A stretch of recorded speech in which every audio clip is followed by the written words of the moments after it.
Assalamualaikum warahmatullahi wabarakatuh. Selamat malam, salam sejahtera untuk kita semua.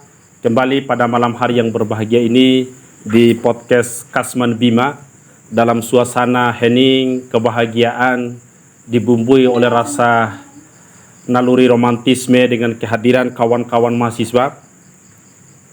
Pada suasana ini kita akan membahas tentang degradasi moral mahasiswa. Sebagai pembicara handal, saya undang Adinda Sofyan Hendrawan. Kepadanya dipersilakan. Baik, selamat malam Adinda. Ini saya akan duduk Adinda. Sofyan ini adalah salah satu aktor politik mahasiswa yang telah memenangkan pementasan politik di tingkat Universitas Mojobima sebagai Presiden Mahasiswa terpilih periode 2025 periode 2026. Berikan aplaus dulu untuk Sofyan. Baik, Adinda Sofyan sehat? Alhamdulillah sehat selalu Pak. Biasanya kalau menang itu tidak ada kata sakit. Karena hatta itu sakit betul akan hilang. Karena begitulah kekuatan mentalitas manusia dibumbui dengan semangat. Baik, pada kesempatan ini kita akan membahas degradasi moral sistem kemahasiswaan. Barangkali ini akan menjadi sesuatu yang menjadi agenda besar pembaharuan sumber daya manusia, karena kualitas mahasiswa itu tergantung pada motivasi dan semangatisme mahasiswa dalam menjemput mimpi-mimpi besar dalam hal Universitas Mojobima sebagai lokomotif penggerak perubahan yang ada di Kabupaten Bima. Oleh karena itu, pandangan Adinda Sofyan, degradasi moral dari adanya mahasiswa yang memang hadir sebagai sifat-sifat oportunitis, bahkan tidak ada yang masuk kuliah, bahkan mohon maaf, di baru-baru di media sosial terjadi kelahiran tanpa bapak itu di tingkat mahasiswa, walaupun itu tidak terjadi di Bima. Tapi konteksnya adalah mahasiswa untuk seluruh Indonesia. Bagaimana pandangan Adinda Sofyan? Izin Bang. Siap. Ya, baik, bismillahirrahmanirrahim. Assalamualaikum warahmatullahi wabarakatuh. Waalaikumsalam warahmatullahi wabarakatuh. Puji kepada Allah, salam kepada Nabi yang terhormat, ayahanda, dosen terbaik yang dimiliki Universitas Mojobima, salah satu aktor yang memberikan nutrisi keilmuan terhadap mahasiswa sehingga ada dobrakan mahasiswa itu untuk mencari jati dirinya di dalam dunia akademisi. Baik. Jadi di dalam pembicaraan tentang moral, siap, itu kan moral itu bisa diartikan sebagai ide ataupun gagasan manusia untuk mempelajari baik dan buruk. Tetapi sering kita artikan secara bersama moral itu lebih ke hal yang positif Pak dosen. Baik. Jadi kenapa pada hari ini mahasiswa, ya terutamalah kita spesifikkan ke dunia Universitas Mojobima, banyak sekali moral-moral mahasiswa dalam etika dan perilaku mahasiswa itu sudah kita alami secara bersama ataupun kita lihat secara bersama itu degradasi moral. Bahwasanya contohnya bagaimana etika junior terhadap senior ataupun lebih spesifiknya itu mahasiswa terhadap dosen. Baik. Sedangkan dalam hal demikian ada pemilihan Pak. Pemilihan dalam hal bagaimana etika mahasiswa terhadap dosen. Misalnya kalau melihat ataupun bertatap muka terhadap dosen itu harus ya minimal berjabat tangan. Atau salam sapa senyum lah. Ini luar biasa Pak. Berikan apa dulu ini. Baik Adinda Sofyan, ini sangat menarik karena saya pun pada zaman ini hanya sebuah estafet saja. Di waktu kemahasiswaan kita juga digenjot. Nah, saya melihat ada sifat kritis yang dibangun oleh mahasiswa yang hampir melupakan adab. Dalam konsep agama kita, ruh keilmuan itu lahir dari sebuah adab. Nah, bagaimana kira-kira untuk melahirkan kesadaran supaya mahasiswa kita ini, kawan-kawan mahasiswa ini, ya di sisi lain memiliki ilmu yang bagus, kemudian mampu melahirkan kesabaran sehingga adab itu dikedepankan. Apa yang bisa dilakukan dalam gerakan badan eksekusi ini untuk memberikan kesadaran itu? sebelum memasuki dalam hal penyadaran, kan ada dua yang melatar belakangi bagaimana pembentukan moral, pembentukan adab terhadap manusia, Pak. Secara internal, dalam artian itu secara keluarganya dulu. Secara eksternal itu bagaimana pergaulannya. Karena adab ataupun kebiasaan manusia itu terlahir daripada lingkungannya. Ya, lingkungan bagaimana, lingkungan kekeluargaannya, misalnya kan Pak dosen. Ya mungkin, ya contohnya Adinda tersendiri Pak dosen, yang hidup dengan broken home. Kan broken home itu kan cenderung kurang kasih sayang, dalam artian itu kan pincang. Tidak keselarasan bagaimana kasih sayang seseorang bapak dan kasih sayang seorang ibu itu menyatu. Berarti ini kondisi yang terjadi di rumah kemudian terbawa di suasana akademisi. Ya, baik. Ini berikan apa itu loh?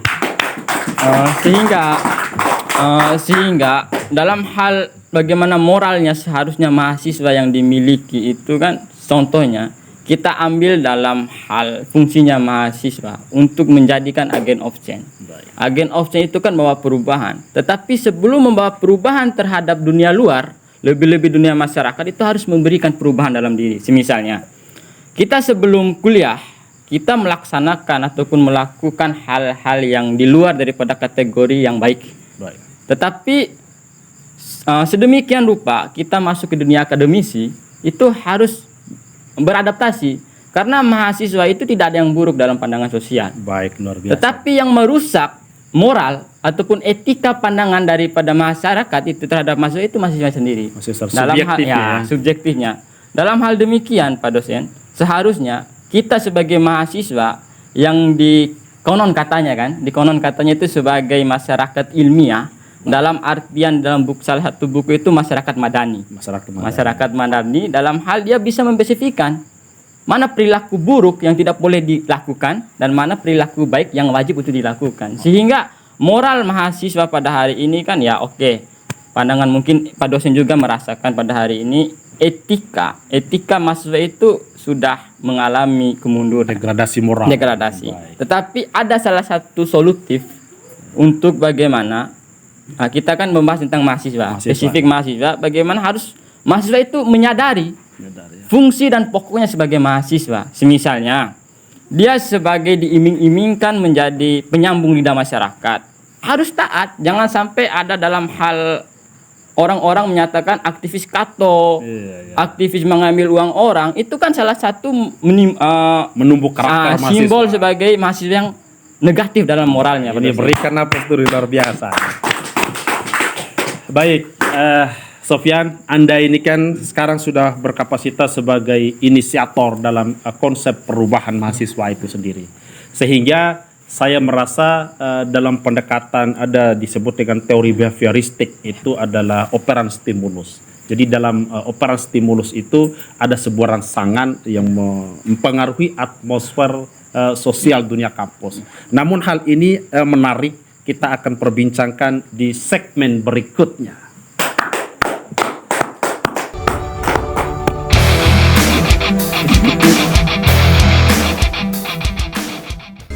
Sekarang mari kita lihat keseruan kita di kampus Universitas Bojo Bima. Check it out.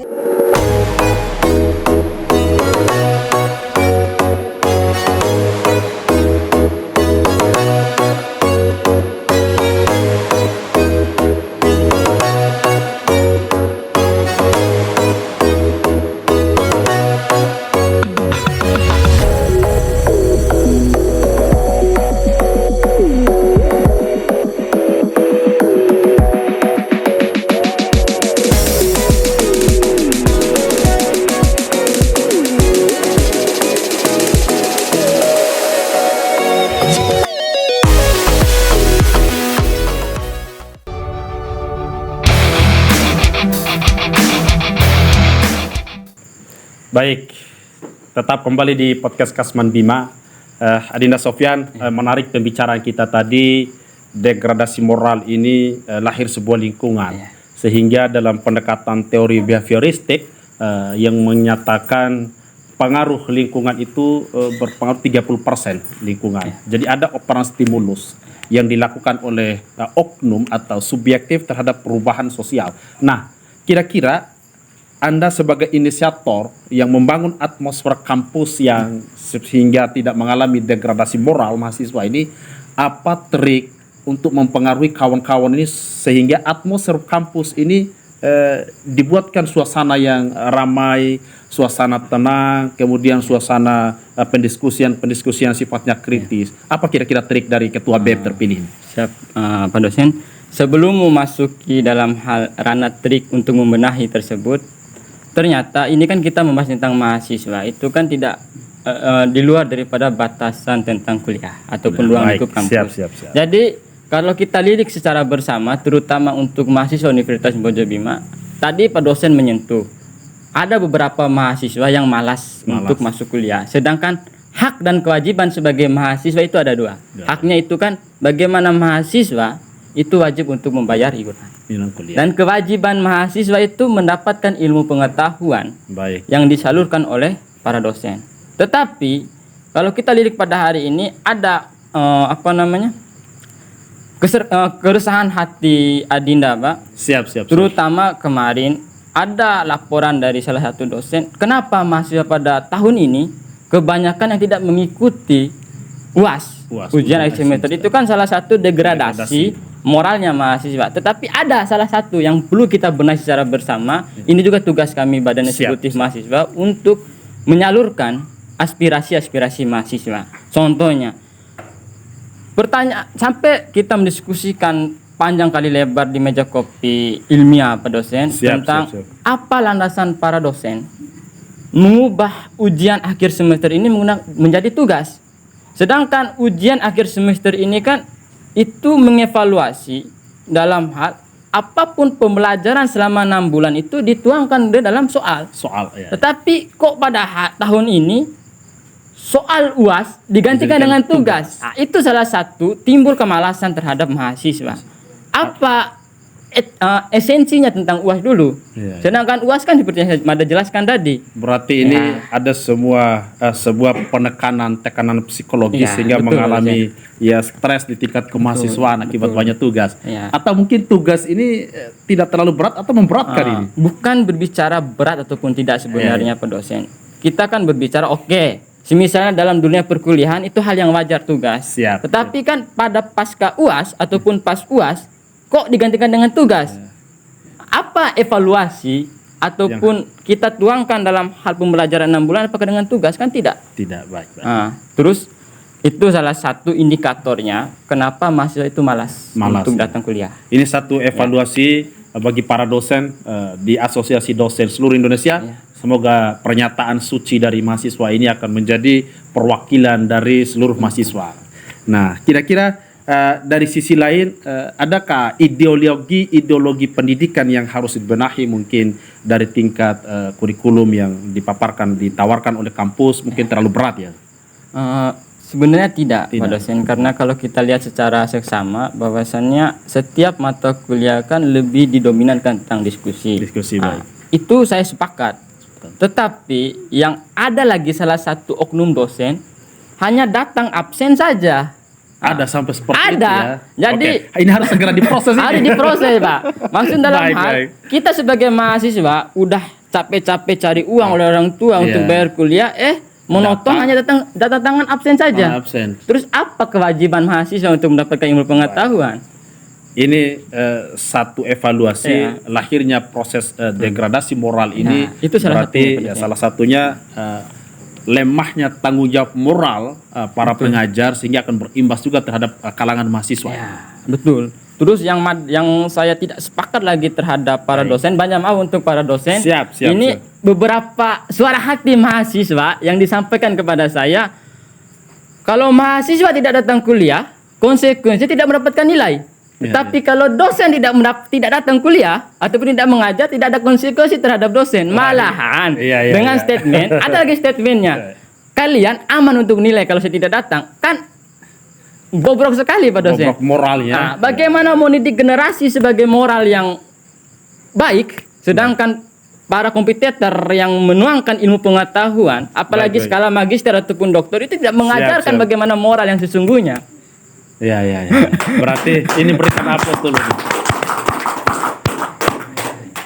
degradasi moral ternyata tidak semua itu lahir dari lingkungan kemahasiswaan. Tidak, Pak. Tapi hampir ada juga lahir dari suasana lemahnya tanggung jawab para pendidik, para dosen yang menjadi satu evaluasi karena teman-teman mahasiswa barangkali 30% meniru juga gaya karakter sehingga itu akan berimbas terhadap karakter mahasiswa untuk melahirkan proses kemalasan itu. Nah, di sisi lain ada ndak hal-hal yang memang pada tingkat pendiskusian mahasiswa yang memang tidak semangat lagi dalam hal proses perkuliahan, atau mungkin karena kesibukan sambil bertani atau punya pekerjaan sampingan selain kuliah, tidak seperti itu di kalangan mahasiswa kita? Ya, walaupun memang ada beberapa alasan mahasiswa itu tidak datang kuliah dikarenakan kesibukan untuk mencari uang untuk bayar kuliah SKS. Ya, siap. Tetapi itu ironisnya terhadap mungkin bukan hanya kampus kita, Pak. Ya, mungkin ada beberapa kampus juga. Itu yang membuat hati ini gelisah. Ya, bagaimana mahasiswa ini kan harus setelah dia kuliah diorbitkan keluar daripada kampus itu sebagai stakeholder, sebagai pemimpin. Sedangkan di ranah dan ruang kuliah itu tidak ada. Baik. Sehingga yang kedua, tadi berbicara moral. Kenapa moral mahasiswa pada hari ini bobrok sekali? Itu kan ada hukum kausalitasnya, itu kan sebab dan akibatnya. Jadi jangan heran kalau mahasiswa pada hari ini moralnya itu tidak baik, bukannya dalam hal harus dievaluasi mahasiswa saja, tidak baik. Tetapi kita harus evaluasi secara bersama. Misalnya sistem para petinggi, terus para dosen, mahasiswa itu wajib dievaluasi supaya timbul interaksi sebab dan akibat ataupun interaksi dalam hal ada feedbacknya, Pak. Siap. Kalau dosen mengevaluasi hal demikian, pasti mahasiswa juga akan mengevaluasi, Pak. Baik. Tetapi ada trik tadi kan, pertanyaan Pak dosen tadi kan, bagaimana trik untuk mengembalikan pemikiran mahasiswa yang positif. Jadi ada beberapa rencana dengan pendiskusian terhadap teman-teman mahasiswa. Baik. Itu nanti di salah satu ruang ataupun di dalam satu wilayah kampus nanti, Pak dosen, akan dibuatkan sebagai pojok literasi. Pojok literasi selepas untuk membaca itu buku, kita juga akan mendiskusikan bagaimana dinamika yang berada dalam dunia kampus, terus lebih-lebih di dalam tatanan masyarakat secara kajian nasional, internasional ataupun daerah. Baik, ini menarik sekali dari program teman-teman Badan Eksekutif. Berikan aplaus dulu. Baik, teman-teman mahasiswa, seluruh masyarakat Indonesia yang saya muliakan, degradasi moral ternyata menurut inisiator dari pendiskusian ini, Adinda Sofyan, bahwa ada hukum kausalitas yang harus kita sadari.